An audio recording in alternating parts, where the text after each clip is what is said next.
Waheguru Ji Ka Khalsa, Waheguru Ji Ki Fateh. My name is Jasleen Kaur, and I'm a translator on the Guru Granth Sahib Project. We're excited to announce the release of Bhagat Ramanand's Bani, which is set in the musical mode or rag of Basant.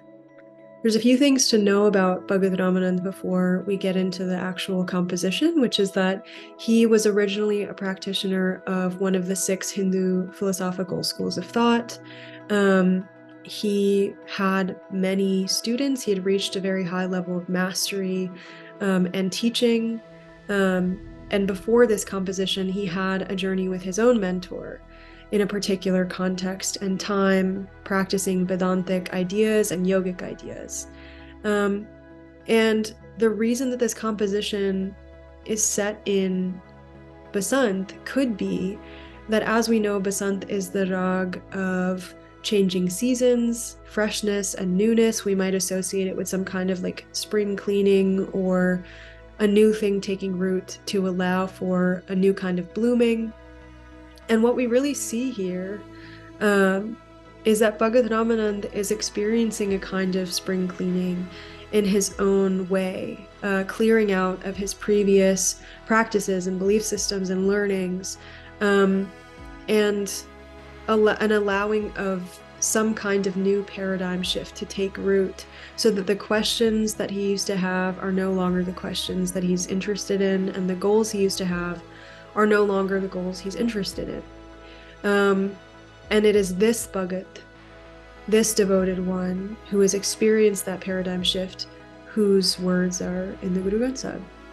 I thought I'd start with the Raha line, just so that we know we can sort of situate ourselves in this paradigm shift. So Bhagat Ramanand says, "O people, where should one go?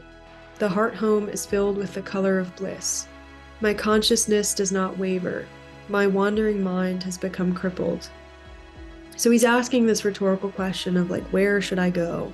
Where can I go to dye my consciousness in the color of love? Where can I go to sort of stop my wandering mind from being able to wander? And the focus here is on the mind, because so much of his previous school of thought is about seeking particular knowledges and using particular techniques and disciplines to attain that knowledge. And it kind of becomes, for him at least, just like a fruitless pursuit of something to no end. It's not giving him anything past just the accumulation of intellect. He's not experiencing any kind of love beyond intellect, any kind of like internal shift that is intangible, that is rooted in connection with the one. And so it becomes that like these pursuits are no longer relevant to him. He's no longer taking part in pilgrimages and rituals and worshiping idols, because his paradigm has shifted. And the reason his paradigm has shifted is because the wisdom, the Guru, has shown him where the supreme being, IkOankar, really is. IkOankar is not in these idols, not in these pilgrimage sites, not in these cleansing baths. And he has now understood that to experience connection with IkOankar, we have to understand that IkOankar is within, that IkOankar can enter our minds through the guidance of the wisdom of the Guru. So again, this theme of paradigm shifting continues. And I think that something that really stuck out to me about this composition is that he's kind of moving beyond like the transactional nature of his previous sort of way of being and his previous goals and questions and practice. And the reason that I say that is because I think we could easily mistakenly read this as just being like relevant to those who are of those particular schools of thought. So maybe we're like, well, I'm reading this and I'm a Sikh, and that doesn't really, it's not really relevant to me because I'm not worshiping idols. I'm not, taking part in these things. But I think the larger sort of underlying theme that I see speaking to all of us is a reflection on like whether or not the questions that we are asking are the right questions to ask, whether or not the goals we have in our own journeys are goals that will lead us to connection and satiation, or whether they will be frustrating to us and sort of endless and cause us to continue questioning and wandering. And that's a harder thing, I think, to reflect on, because we can be Sikhs and also be engaging in transactional spirituality. We can be Sikhs and also be engaging in sort of public performances of spirituality and trying to one-up one another with some kind of accumulation of knowledge that never sort of ends. We can do that, and we do. So this isn't just Bhagat Ramanand talking to other people from his particular school of thought. I think this is something that we can all take really valuable insights from. And at the end, he refers to IkOankar as Swami. And I think that's really striking, because Swami is something that can be interpreted as like master or owner, but it's not like it's not a transactional or a positional relationship. It is one that's like deeply intimate, because it is an ownership of the devotee who submits themselves lovingly in reverence to that one. And this intimate and personal relationship with the one is what he's been looking for. And it's through this paradigm shift that he's finally able to experience it.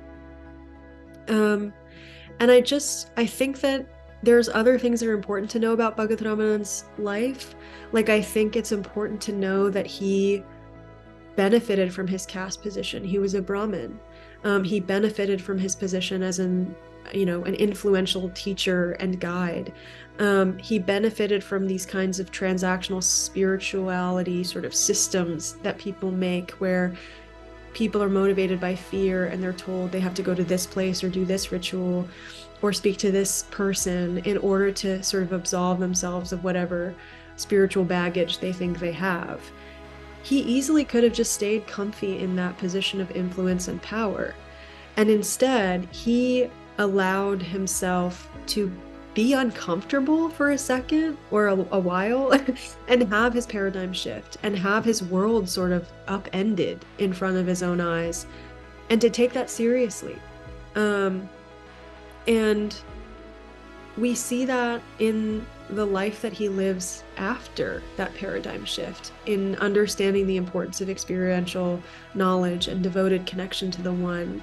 We see that out of the 13 students he has, 2 of them are women, and then 7 out of the 11 men who are his disciples and sort of fellow travelers are included in the Guru Granth Sahib and come from many of the kind of so-called low caste backgrounds. So Bhagat Ramanand didn't just transform internally or sort of in principle, but also in his externalization of those principles, in his behavior. He became revolutionary. He abandoned previous schools of thought and norms that really benefited him. I can't stress that enough. When he finally kind of allowed for his paradigm to shift in a way that sort of caused him to lose a lot of that power and influence, he gained something else. Things really changed for him. So I guess my reflective sort of questions, and there are many this time around, are what are my current lifestyles and practices? What are my anxieties? What are my pursuits? And am I willing to really reflect on them in a critical way? And what am I willing to let go of once I've done that reflection? What is it that I'm dedicating myself to? And is it bearing the fruit that I seek? And am I willing to interrogate the very systems that serve me? I think that's a really hard one. Can I leave the safety and sort of certainty in a way of fear-based transactional systems of progression and pursuit for something less tangible and less logical and less intellectual? Can I give myself over and surrender to the Swami who lives within, whose color I seek to be dyed in? And is this wisdom of the Guru chiseling me to become a devoted one, the same way that it chiseled Bhagat Ramanand?